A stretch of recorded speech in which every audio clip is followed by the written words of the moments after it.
Okay, Saltburn. Oh, God. I am still reeling from Saltburn. I only finished it like 2 hours ago. I am still in shock as to what the ending has left me with. My name is Rusenica. Welcome to my casual channel. I'm going to be doing a casual review of Saltburn. I do have some organized notes just so I can keep my thoughts a little bit in line. But in terms of if you're expecting like an essay that goes deep into the socioeconomic, psychological, film critiques of like the film. I'm just a normal girl who took a movie and wanted to give my thoughts on it. That's really what this channel is. It's just very casual focused. I really liked this film and I'm just gonna share everything that I thought about it. So if you haven't seen the film, spoilers are going to be all over this video. I was gonna say spoiler alert, but this whole entire video is like, it's going to be spoiled for you if you watch from here on, so I'm just warning you. From here on out, you will get the whole entire story of Saltburn if you do not stop watching. Anyway, for the people that did watch Saltburn, wow.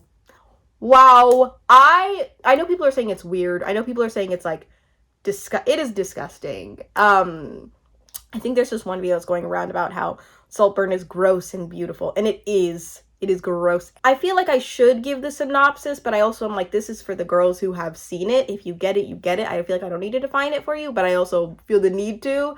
Okay, so my synopsis that I wrote: an unlikely friendship between two boys from different socioeconomic statuses forms, and it shows their journey of how they came together, how one of the boys comes from generational wealth treats somebody who has grown up in very unfavorable circumstances with parents who are drug addicts and victims of mental health issues.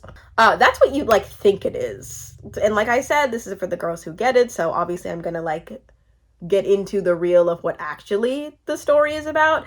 Yeah, I totally thought that this film was gonna be just a commentary on class and like very, very different people. I definitely thought, well, I mean, we all thought this. We were being led to believe this because it was intriguing to see somebody who's just come from a really, really tough situation be around people who absolutely could not comprehend that and who absolutely do not have a grip on what real life without the privilege of money and safety and all of the privileges that they have, like, they just could not comprehend. That's what I thought it was going to be. Obviously, it turns into something different. That's not just a commentary on the socioeconomic classes, but it turns into the story of looking at the perspective of a very disturbed individual who starts off having an obsession with not only Felix and everything that Felix kind of represents,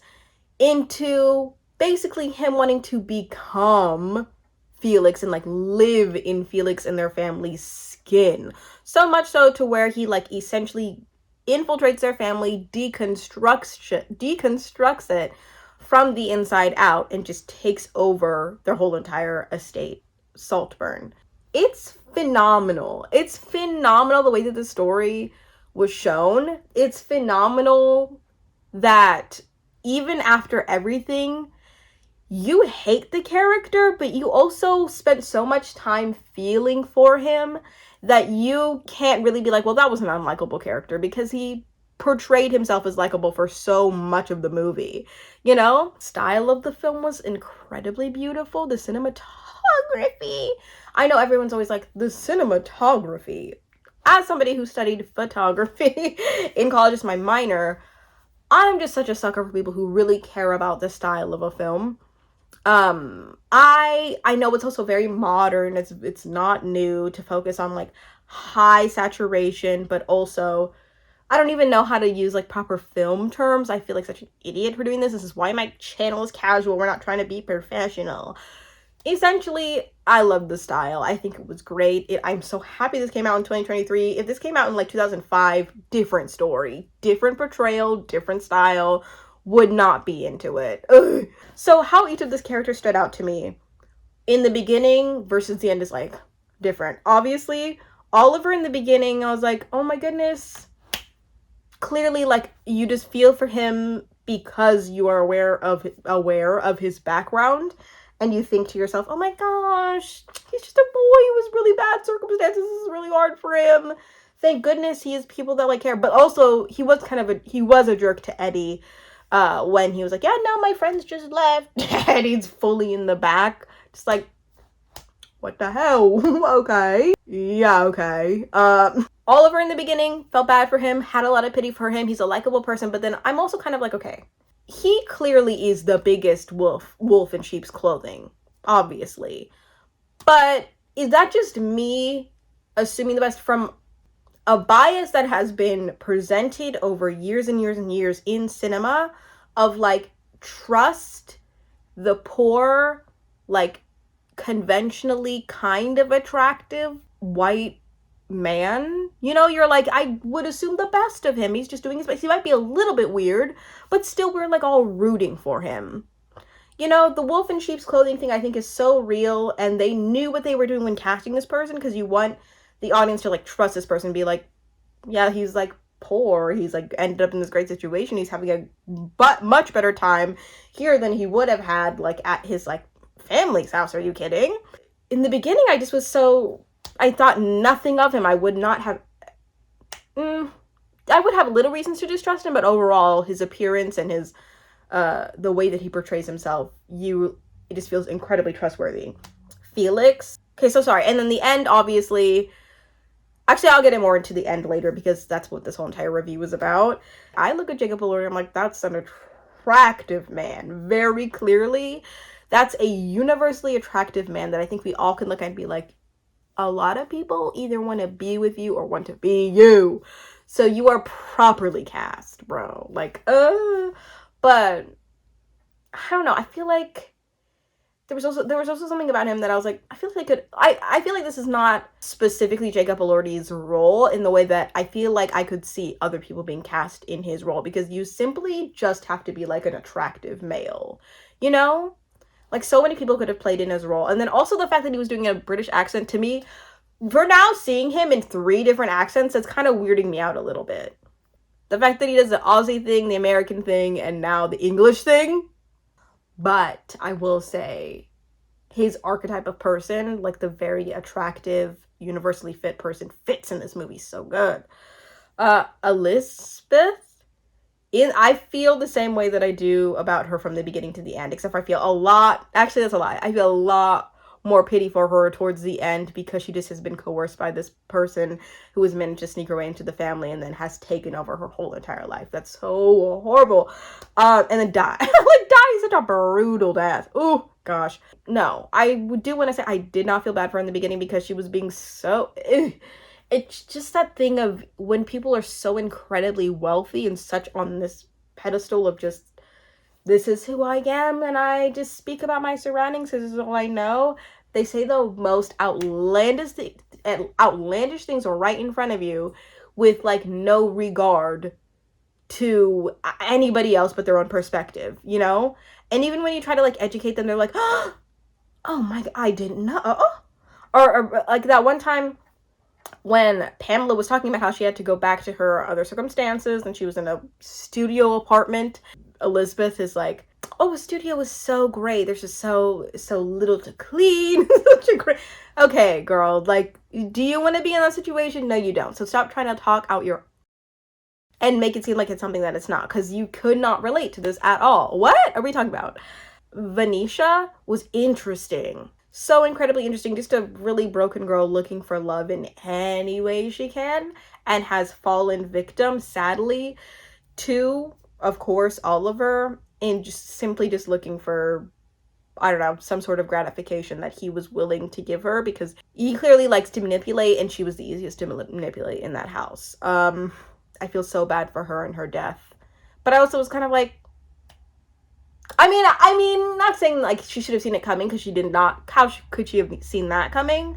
But also kind of like, why are you just in his like bath? Like, what the heck? I knew she was gonna die the minute that she started talking to him, like being like, well, you only knew him for 6 months. I'm like, girl, you're going to die. Did you know you're gonna die? Farley. My feelings about Farley, beginning to end, night and day, okay? Farley, I think everybody in the audience is like rubbed the wrong way by him because he says things that are like really harsh and really judgmental. And you see that like the headmaster, which I think they call it they definitely call it the headmaster, knows they're in college. What do you call whoever the heck they were with when it was Oliver and Farley? They were with the headmaster or whoever the heck, a counselor. Why were they in that together as a pair? Whatever. You'd see that the headmaster or whoever the heck that is likes Farley a lot better because Farley's mom is some famous actress or something. And you're like, oh my god, poor Oliver has to really work his way into being well-liked amongst this like really privileged, really annoying, mean person who shames him. Farley rubbed the wrong way immediately, and now, or at the very end, I end up feeling really bad for Farley. I think that I initially was like, well, whatever, Farley's getting kicked out. He had it coming. He's been a horrible person, spoiled, but he has a background that is similar to Oliver, so he should have a lot more empathy. But it's like when you assume that life and you take on those people's roles and status, you also assume their behaviors and attitudes as well if you're not humble. He's not humble, but I did feel bad because he was completely just taken in by them and then discarded, you know? And then, of course, taken in again, kinda, and then just discarded without any sort of talk about, are you struggling? Can we get you into counseling? Can we do something for you? Instead of just simply looking at your flaws and your faults and just kicking you out. You know, that was, oh gosh, yeah. I was like, I don't like him. He's annoying. He's a horrible person. And then at the very end feeling like they really did you horribly because you're this lifelong, I guess, family friend who, you know, they're taking care of because the mother is in a really hard place. But then they just are like, you know what? That's it. Literally, that's it. And they also discarded Pamela. Pamela just died. I assume that she died because she went from living this super luxurious like life and like having everything under control to not, you know, going to a 1-bedroom apartment. And I'm assuming maybe just being in really horrible, bad situations ended up killing her. That's just my assumption because she died so quickly. So I just feel like, do you like really like actually help the people that come to you and need your help and service, or do you take pride in it because it's kind of like, oh, we're your safe haven for now, but the minute that it becomes inconvenient or just a little bit too much, we're just going to send you back to where you were going to go instead of giving you like the tools that you need? When I got suspicious was when Venetia said, I like you more than, something along the lines of having another one, like another person other than Oliver come in and kind of be the like project for Felix, a little like boy project to take home and like take care of and show them this like wealthy life, you know, to take him out of poverty, I guess, and to place him into this mansion. Yeah, for a minute I was like, this other one, and I know that was meant to stand out to us, and it was maybe like 20 or 10 maybe let's just say 15 minutes later I was like, was the other one Eddie? Because I guess that would make sense because Eddie is the only other person in the school that has a similar status to him, that we were introduced to quickly, that didn't really go anywhere, and it would make sense that they would say the other one because the only other person we know about in this story would be Eddie. So maybe it's Eddie. And I thought about that and I was like, yeah, for sure. And then, of course, it comes out it was Eddie and that he did take Eddie in and then had to kick Eddie out because it was fraternizing with the sister or whatever. Which is just like the whole, goes to the point of like just discarding people. Ugh. I have a feeling, although this wasn't explicitly said, it's just kind of, is it implied or is this just a theory out of little hints that he took in what Eddie said to him about Felix because he already had this obsession about Felix from the minute that he like saw him, maybe even beforehand. Maybe he'd known about Felix for a while, I don't know. I have a feeling that he took in Eddie's story about how maybe Eddie went to Saltburn because he's in this really bad situation, He didn't take Eddie's story completely because, like, obviously they know Eddie, but took the idea of, oh, Eddie comes from, like, poverty, he's on a scholarship, is lower than the people at Saltburn, so I gotta take on something similar to that so I can get into their good graces. I feel like maybe that is implied, because the more that I'm saying, I'm kind of like, duh. Of course he said that to get in. The end was so... It was very obvious by the way that he was acting, and just the fact that he just conveniently died after finding out that his home is like a very stable home of like middle class parents, maybe even upper middle class parents. It's no shock that, I mean, it was kind of a shock that Felix just up and died, but it wasn't a shock that Eddie, or what the heck is his name, Oliver, just kind of has like no reaction. At that point, I was like, no, this is a sociopath that we're looking at. This is a sociopath. But I will say I should have thought that he was a sociopath after Farley had been kicked out for the plate thing. It's obvious that he sent those emails, because I think one of the clear signs of a sociopath or an abuser is that they separate everybody that loves you, or I guess their subject, just to get them alone. So I should have been like, I wonder who else is going to go next, because that's exactly what happened. And once Felix just was not into not into him, once Felix just was not willing to give him grace or just see past his sociopathy, he was like, you know what, you're done. That's I think what people do when they're incredibly engulfed and obsessed with certain people, is once they can't have you, they discard you, which is a strong theme throughout this whole entire movie. Crazy. I thought, of course, Venetia was gonna die. Of course. I thought Farley was gonna die in some way, but it makes sense he just was kind of like excused. Woo! It was such a great story. It was really thrilling. I saw this thinking earlier, when I saw this earlier in the year, saw the trailer, thinking it was going to be a psychological thriller, heard some like spoiler-free reviews, and then heard that it was like a dramedy, and just erased the idea that could be a psychological thriller from my head. And I was like, okay, I guess this is a dramedy about socioeconomic commentary. And then now I'm confirmed this is like kind of a psychological thriller. Well, could I say thriller? This is just psychological. I don't know. But it was so incredibly good. I feel like I'm rambling way too much about this. Something I completely forgot to mention was something where I feel like this is one of my very first sociopathic thoughts popped up. It was just like the scene where they have period sex. Oh god, that wasn't period sex. It was kind of a period sex act.